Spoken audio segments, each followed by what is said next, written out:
Buyer claims they received the wrong item. Item arrived damaged. Amazon customer service bogging you down. In this episode, I'm going to share my single response that I use regardless of the Amazon customer's complaint, critique, or anything about what they bought to simplify the Amazon customer service you're delivering to your customers.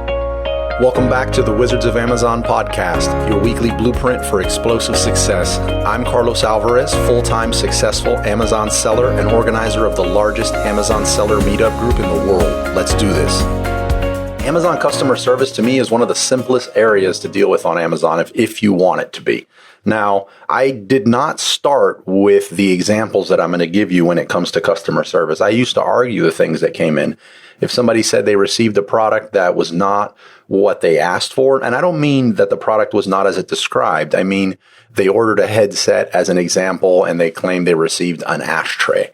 And I know for a fact I don't sell ashtrays. There's no way an ashtray would have been in this shipment, but either way, they're still saying that that's what they received. They didn't get what they wanted. And immediately my mind goes to, I'm being scammed. So I would dispute it with Amazon. I would dispute it with the customer. And ultimately, I would always lose. At the end of the day, a customer can take advantage of A to Z claims. They can do chargebacks. They can request a free refund. They could smash whatever item it is they are and return it and say they received it that way. So I wanted to come up with something better. I'm also a huge fan of that customer service is the most important part of your business. And I think on Amazon, especially talking to a lot of clients that I work with, hearing people at my meetup group, and just in all the different Facebook groups, a lot of people are struggling with customer service. There's a lot of posts like, my customer said they didn't get it. What should I do? Or my customer says it arrives broke. What could I do to not have to pay for the return shipping? Or something along the lines of arguing with the buyer. Now, before diving into all my reasons for how I address customer service and why I think it would be the best thing for you to adopt, I want to go over a little bit of the pros and cons of debating with the buyer that has purchased something from Amazon that's yours. And it's important to word it that way because it's not your customer. It's Amazon's customer. It's not your website, even though on the website, I treat it the same way. But it's not your customer. So when is it appropriate to debate with a buyer, with somebody else's buyer, Amazon's in this case, with a problem that they're having? My short answer to that is never. But let's say that there was, and I can't even think of one to give as an example, because even the few far and in between scam artists that are out there, I don't even debate with them. But let's say there was one. What does that look like? So creating all of these SOPs that would need to be created to deal with all of the different situations that arise with Amazon customer service would be a massive undertaking. It would be a living document that you'd constantly have to update. And then every contingency plan known to man would need to be created because not every buyer is going to respond in the same way. And that's because there is several unique situations versus, in my case, one single way of addressing all problems. Now, I'm going to get into the nuts and bolts of what my method of addressing any customer service complaint is handled. Let me give you an example. So the short answer to this is going to be, let's say a customer complains. Well, I'll just give you two examples then. So in one of my products or one of my brands is a live insect brand. And you're going to hear a lot more about that in other episodes. But people purchase the live insects, 1,000 to a box. And they may purchase 1, 4, 6,000 live insects at a time to feed their reptiles or their poultry farm or whatever the case may be. And very rarely, but it does happen, I get somebody that says, I ordered 1,000. There was 990. Send me the remaining. Now, in my mind, first of all, I get upset and I'm like, who sits there and counts these things one by one? We don't even do that in shipping. What we do is we do that one time and then we use the same jar and we notice, okay, insects at this age take up this much space. And when you fill this jar to this line, this is how much there is. So we do it off weight and measurement. And then we add more. So we know we always add about 250 more insects per box. So they really receive, if you order 1,000, it's 1,250. And that's because of all different kinds of considerations you need to take into account. But the customer still says it. They received 990, not 1,000. what is there to do? So regardless if it's insects or any other product that I'm selling, and I'll give you another example in a second, my initial response is something like this. And what's super important here, before I even get into this again, I'm sorry I keep holding you guys in suspense on this, is responding in a timely manner.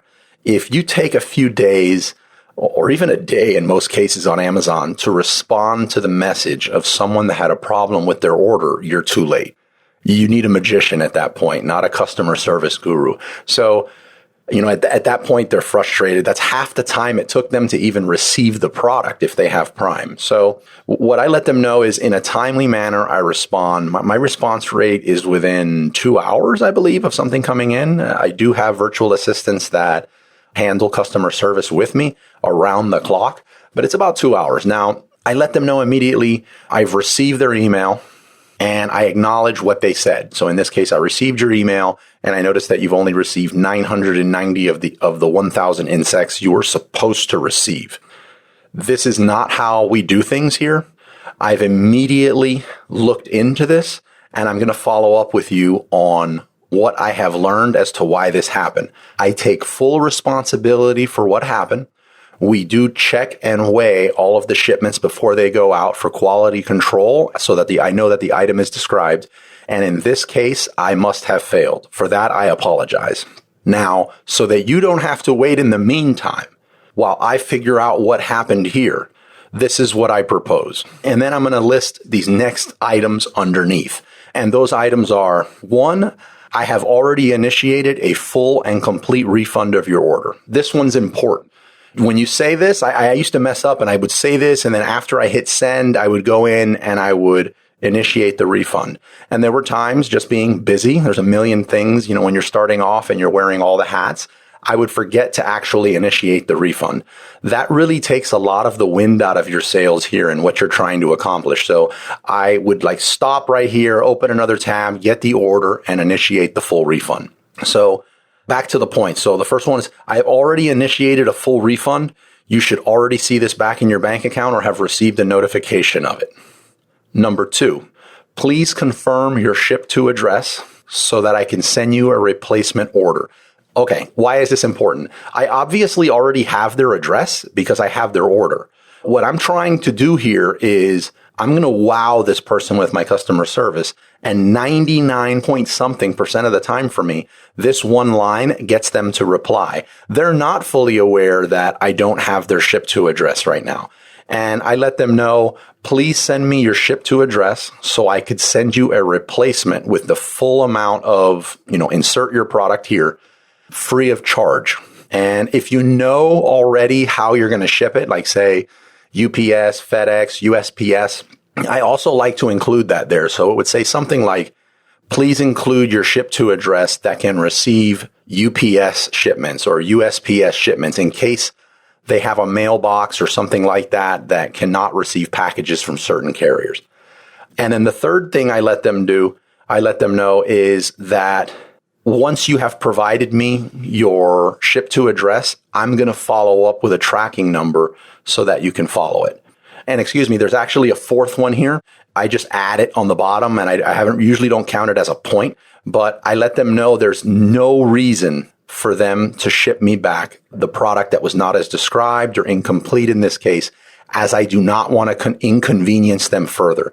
I think this one's really important. I've been on the other side of returning an Amazon shipment. And obviously now as a prolific Amazon buyer, it's super simple. I know how to go in. I have a printer on hand in the office. I can print out my label and I can get it back nearly as easy as it is buying. But for most people who've never printed postage out and who previously have only shipped things out by going into the United States Postal Service office or by going into UPS, they're unaware that you can even print shipping like that. So letting them know that I'm not going to inconvenience them with that is huge. Also, making the line, having to take your lunch break to go to UPS to take care of it and all that stuff. For the uneducated Amazon buyer, this is a big one. So you've wowed them on 4 major points here. And again, over 99% of the time, I actually receive a very prompt reply providing me with the ship to address. Now, The follow-up emails are really critical. I've made changes to them recently. And for those of you that are savvy sellers, you're going to catch why, but I'm definitely going to highlight the why in there.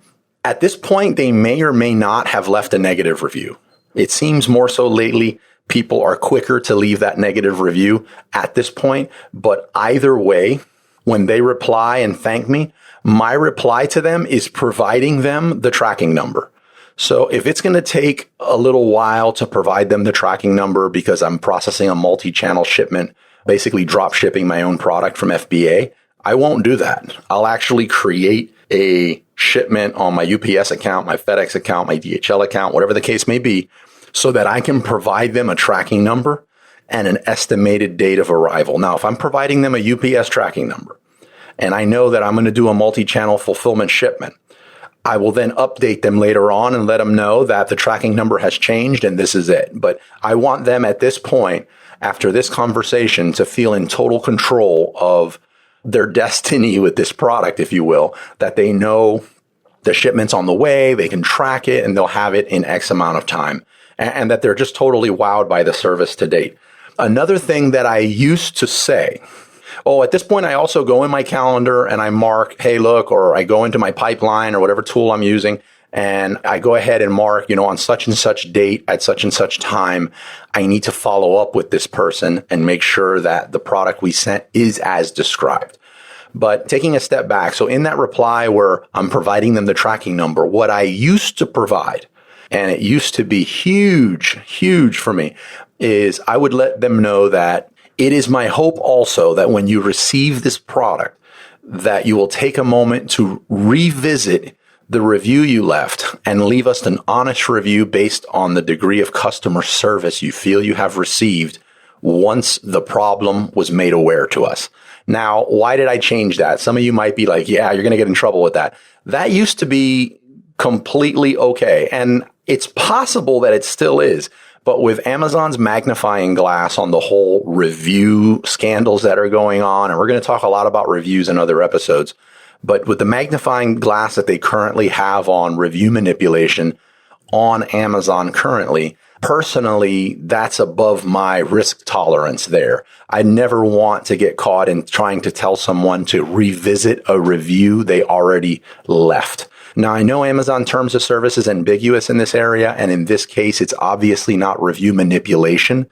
If the person left a review and it had to do more with the product or item not as described, it has less to do with customer service. And what I'm asking for here is for them to revisit their review and not change what they said, but perhaps add to it or revisit the review, noting the degree of customer service they've received to date, which is the proper type of review in this situation regardless. But you're going to have to make a determination there as to your risk tolerance and whether or not this is acceptable to you or not. I will say that when I've used it, and I used it for years, and I was actually using it for nearly a year after Amazon really clarified the rules regarding reviews, I've had no problems whatsoever. As a matter of fact, the upside has been huge. So let me give you another example that's not related to insects. I've sold several brands of cigar accessory brands on Amazon. And one time I received a message that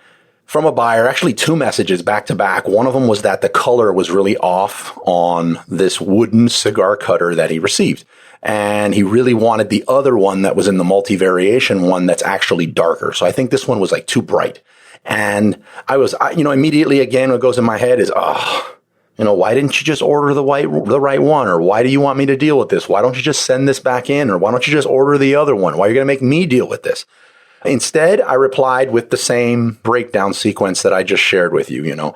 Thank you so much for your purchase in a timely manner. Recognize their problem by reiterating it to them, letting them know I've issued the full and complete refund. Ask them for their ship to address to where I can send this cutter. And later on, when they reply, ask them to revisit their review and instead leave a review based on the level of customer service they felt they received. Now, what happened in this situation? The person was so blown away by the degree of customer service that they had, they replied and wrote me 2 or 3 paragraphs letting me know that, how impressed they were with the response, with the refund, the ability to send them a free cutter free of charge, the one they really want. And they shared with me that he's part of a cigar club, like one of the biggest cigar clubs in the United States. Apparently he had been in the group for a while, had a lot of friends there, was high up in their ranking or however that works, and that he was going to share this with all his buddies. So he really did follow up on that. He really did share it with all his buddies. My sales on the website and on Amazon exploded with this cigar club. It's pretty much an influencer bought my stuff without knowing he was an influencer and then decided to influence me in a positive way. Now, that could have went the other way. Had I inconvenienced them with sending it back, had I not sent the money back, this person would have blasted me in the largest industry-specific club of my product in the United States. That would have been horrible. But I didn't. I did it this one way. Sent him the cutter, told him I wasn't going to inconvenience him with sending the stuff back. In addition to everything that customer did for me, they also made sure anytime I was launching a product that they were behind it. They shared it throughout their social media. They made sure they were some of the first ones to buy it. And the quality, the caliber of reviews that they left were of the highest standard. None of these great products love it. They bought the product at like a 5% discount or full price just to show support and left in-depth, 2-3 paragraph long reviews that would actually help future customers not in the club convert and actually buy my listing. So I hope this helped you out. I'm going to wrap this one up here. As promised, I'm always trying to keep these in the 20 to 30 minute range to not take up much of your time. I really hope, again, that this helped out a lot. Customer service to me is one of the most important parts of the business, and if handled correctly, can actually be a revenue stream in your business. I felt like I was on an island by myself when it comes to this sort of customer service, but I read a book approximately 2 years ago by Jay Baer called Hug Your Haters that gave me a lot of validation. So if you're on the fence and not knowing, what I mean by customer service potentially being a revenue source and the different ways that you can see an ROI by approaching customer service on Amazon or any other platform like this, I highly suggest you read the book. Again, it's Jay Baer is the author, Baer, Jay Baer, and the name of the book is Hug Your Haters. I love the title, but it's a phenomenal book if you get a chance to read it. And if you implement that in your businesses, in the Department of Customer Service, you're not going to be disappointed. All right. Thank you guys so much. If you want to see a written breakdown or a template of exactly like word for word what I put to send to my customers on Amazon, message me on Instagram at Wizards of Amazon, and I will share that template with you. Exact template that I use. I'll just copy and paste it, send it to you, and you can deploy it in your business immediately instead of trying to like hit pause and keep rewriting what I'm saying. I'll even throw in a few contingencies in the very, very rare event that I do something slightly different. But this is definitely the central nervous system of my responses on Amazon. Again, message me on Instagram at Wizards of Amazon and let me know. Send me the customer service template and I'll send it over to you. All right. Until next week, have an awesome one and thank you for listening. Liked what you heard and want to stay connected? Join our Facebook group or find me anywhere on social media at Wizards of Amazon or text the word Amazon to 69922.